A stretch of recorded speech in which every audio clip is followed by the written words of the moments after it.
Hello, assalamu alaikum everyone. I'm Dr. Fatima and welcome to my channel. Today's video is about answering all your queries regarding MRCPCH. So I made a post on my Facebook group asking you guys to post your queries, and depending on all the queries that I have read along with my own input, I have decided to make this session.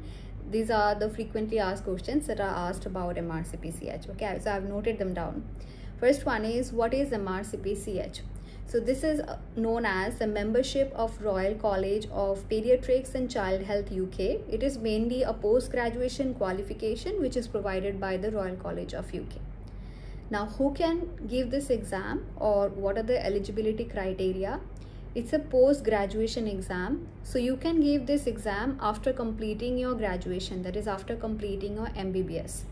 Or you can give it, say, even if after completing MBBS you are into residency or you are into fellowship or anything.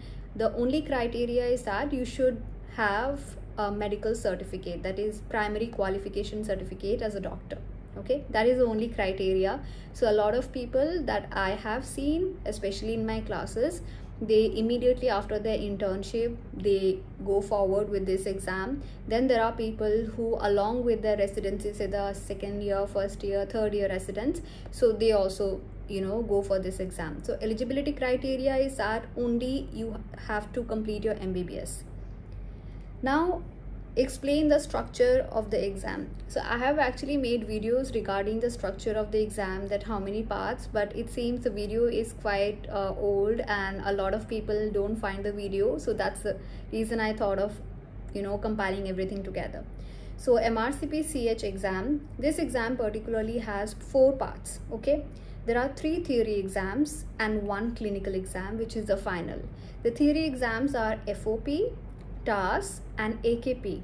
FOP and TAS, these are known as, FOP means foundation of practice and TAS means theory and science. AKP means applied knowledge in practice. So this FOP and TAS, these are part 1. These are known as part 1 MRCPCH exam. AKP is known as part 2 MRCPCH exam. So these 3, FOP, TAS, AKP, these 3 are the theory exams. Once you are done with the theory exam, only then you become eligible to give the clinical exam. Okay, and the theory exams can be given in any order. You can give AKP first, you can give FOP first, you can give TAS first, as per your convenience. Okay, but I always suggest to go for FOP and TAS combined first, like together, and then AKP, because AKP is bit more clinical, bit more intense, and it's like a ladder, you pass through the ladder. First you go for FOP, TAS, then AKP, then clinical, then your understanding of what the system wants from you will get better. Now these theory exams are conducted in 3 diets. Okay, they can be attempted in any order, as I said, are conducted in 3 diets, and these 3 diets are, for FOP and TAS, they are conducted 3 times in a year. First, February diet, June diet, October diet. The specific time or the date is usually mentioned by the Royal College. Okay, so FOP and TAS is conducted 3 times in a year, in February, June and October. AKP exam, which is a part 2 MRCPCH exam, this is again conducted 3 times a year, January, May and September. So for each of the theory exams, there is actually 3 diets available. For the clinical exam, there are multiple diets depending on the centers. Okay, that is something I'll make a separate video later on. Now, what are the fee structure for this exam? Or basically we are talking about the theory exams or the clinical exam, this entire exam.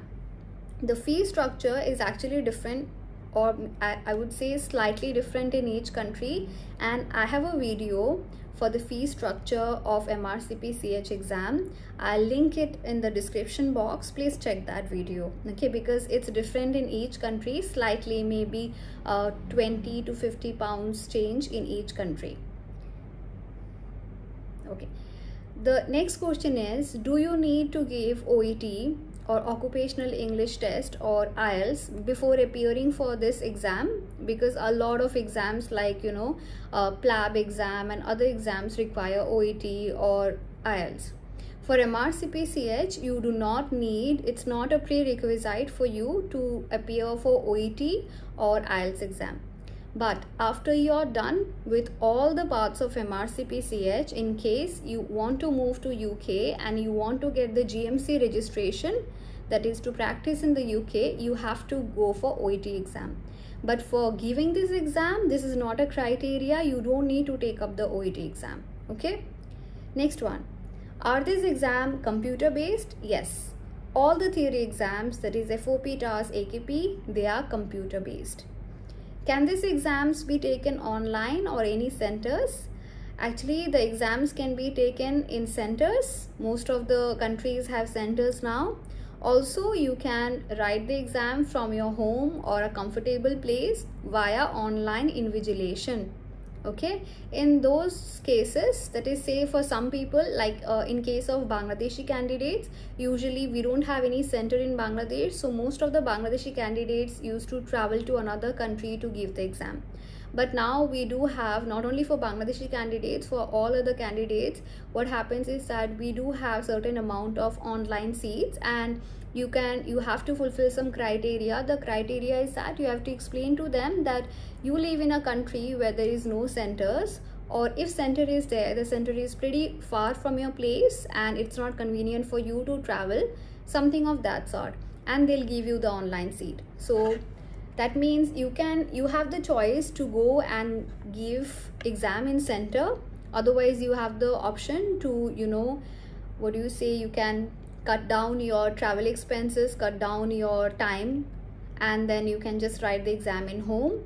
But for that, you will need certain systems, download certain systems, and then have two devices, a mobile and a laptop, so that the invigilators will be able to observe you, and you need to keep your camera on. Okay, there are some certain criteria regarding online exam. Maybe we'll speak about that later. Now, how to prepare for this exam? Again, I have videos how to prepare for both the exams, and how to prepare for FOP exam, TAS exam, AKP exam, all separately. Again, I'll post the link in the description box. Okay, and yeah, you can watch the videos and you can judge for yourself that okay, this is the way you can prepare. That was my way of preparing. Your way of preparing could be completely different, and you can completely customize it yourself. Next one. This is one question that I get very frequently asked, and this is one thing I feel like, why are you guys asking me this? This is how much time is required for the preparation of each exam. So the preparation time, I feel, is different for each individual. Some people are really slow, or I would not say it in a bad way slow, because I am a slow learner. Okay, so I'm not bashing anyone. Some people are they are beginners, they just finished MBBS, or sometimes they have really a lot of other responsibilities. So in that case, it's difficult to catch up for them. Or some people have a bit poor basic, so in that case they may take longer, whereas some people are extremely fast. Okay, so the prep time is absolutely individual. You will hear people say that yeah, I finished the prep in 2 months, I finished the prep in 6 months, etc. So I'll share my opinion. For FOP and TAS, I think maximum 4 to 5 months are enough, combined FOP and TAS. Even if you're doing self-study, even if you're going for a course. But you have to make sure that how you're going to study, what is the strategy. If you know the strategy very well, if you are strong in your mind, you can study by yourself, but 4 to 5 months are more than enough. For AKP exam, it is more clinical and more intense. So what I suggest is that after you give FOP and TAS, you take some time, study a few books, get into intense training, pediatric training, and then prepare. Usually for AKP, 3 to 4 months, at max 4 months time. 4 months of intense practice is good. Okay, I myself took a huge time in preparing for my AKP exam, but when it came to providing courses, I tried to condense it. And since I learned the tricks on how to prepare it in the best way or in less time, now I suggest that 3.5 to 4 months is more than enough for AKP. What about clinicals? Now clinicals, actually again it depends on your individual practice, your individual residual knowledge.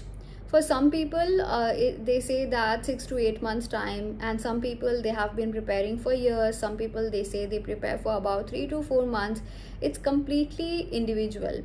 It completely depends on your knowledge, your residual knowledge, your clinical practice, and how much you study, how much time you give during the during the prep time.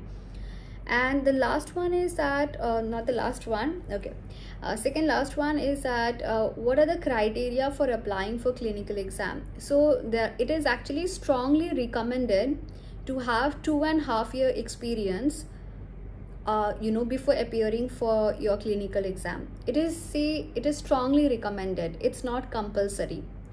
But thing is, without having any kind of clinical exposure, especially in pediatrics, it's going to be extremely difficult for you, because this is not general cases. This is not general medicine. Okay, this is not the GP cases. It is specialist pediatric cases.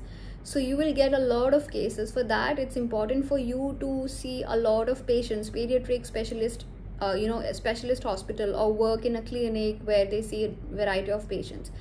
So that's why they recommend 2.5 years of clinical experience with within that, I think 18 months intensive care, that is in PICU or NICU, and after that they suggest you to go for exam.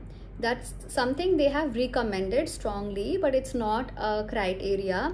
You can apply after your AKP exam itself, even though if you do not have any training, which is not suggestive, again I'm telling, but you can apply. Now there is huge rush. There is like a huge queue before we get the seat. A lot of us are on the waiting list. A lot of us just get rejected. So yeah, it's a long way. Another thing is that between your theory exam and clinical exam, there should not be more than 7-year gap. So say if you have given your clinical exam or theory, you finished all your theory exam in 2020, okay, 2020, the COVID year, then up to 2027 you should be able to finish the clinical exam. This is the condition. Okay, next one is, where do you find the study materials? Now again, for the study materials, I have another video which again I'm going to link. I'm going to provide the link in the description box, but let me tell you the names of the books. Now the names of the books are depending on if you're preparing for FOP and TAS. I'll just try to make this really short. FOP, for FOP it is Illustrated Textbook of Pediatrics, Clinical Cases of FOP, Pediatric Neonatal Guidelines, which is common for both the exams FOP, TAS, AKP. And then we have the recalls. Do you need past test? I wouldn't suggest you to buy past test because at least for FOP, maybe to an extent you may feel like the question pattern is similar, but for TAS exam, past test is something, or any question bank is something that I don't recommend now at all. It's going to be almost 3 years I'm taking class, alhamdulillah, and in my class I don't provide any past test. We are doing very well with studying systematically as well as solving the past year papers. Okay, so past test is something I personally don't recommend, and I have examples of people, I don't want to name them, they have read only past test and they failed a couple of times, and after that they decided that this is not the way. Okay, and I myself included. In my first attempt I read past test, and yeah, I failed the first attempt. And yeah, that's it. And okay, so this is about FOP. For TAS exam, we have Science of Pediatrics, we have jury notes, then clinical cases of TAS, guidelines, and again past year papers. Okay, these are the recommended books that you need to follow for FOP TAS. Then what about for AKP? For AKP, there is a holy grail book. Okay, that's the best book, is Survival Guide. Second best book, New Format. Third one, AKP Clinical Cases. And after that you can follow whatever you wish. Okay, whatever you wish, you can follow the guidelines line to line, which is not required. Again, you can follow any book of your choice. Recently a lot of people have been mentioning the AKP master course. I personally did not find that book useful at all, so I can't comment on that. But yeah, these are the books that are required, and I have posted them on my Telegram channel. You can just scroll up, because I think it's been quite some time that I have posted. You can just scroll up and check the videos. Okay, now some other questions that again someone asked me. It was very personal, but that was the first question somebody asked, that why is everyone going into teaching profession, especially she mentioned a particular country's name. Now my dear, I can't speak on behalf of everyone. I can just speak on behalf of myself. I can speak what I feel. I think someone should go into teaching profession first if they are passionate about it. Second, if they are responsible, if they think that they can take the responsibility of all these people who are investing huge amount of their time, energy, hope, money, then they should take it. The third is if they're knowledgeable enough. So a lot of people, they are extremely intelligent, but unfortunately the delivery method or the teaching method is very poor. So if somebody fulfills all the three, only then I believe they should go for the teaching profession, especially in the medical field, especially in the medical post-graduation field. And there are a lot of good mentors. Okay, there are really a lot of good mentors, and I don't know why others take up the class. I have taken up the class for a lot of reasons, and one of the reasons is that I enjoy teaching. I love teaching. That's the only thing I would say. And yes, I do provide classes. I provide classes for MRCPCH part 1 and 2. If you want information related to my classes, you can check the description box. I'll provide my WhatsApp number as well as my Facebook group link. You can connect to me directly, and soon inshallah there will be more ways for you to reach and understand that how I teach, or what are the courses available, what do I provide, etc. Okay, and these were the common queries that I have tried my best to answer, and I hope this is enough. But do let me know if you have other queries. I'll try to incorporate that into another video. Thank you so much everyone. Please follow my channel and subscribe to my channel.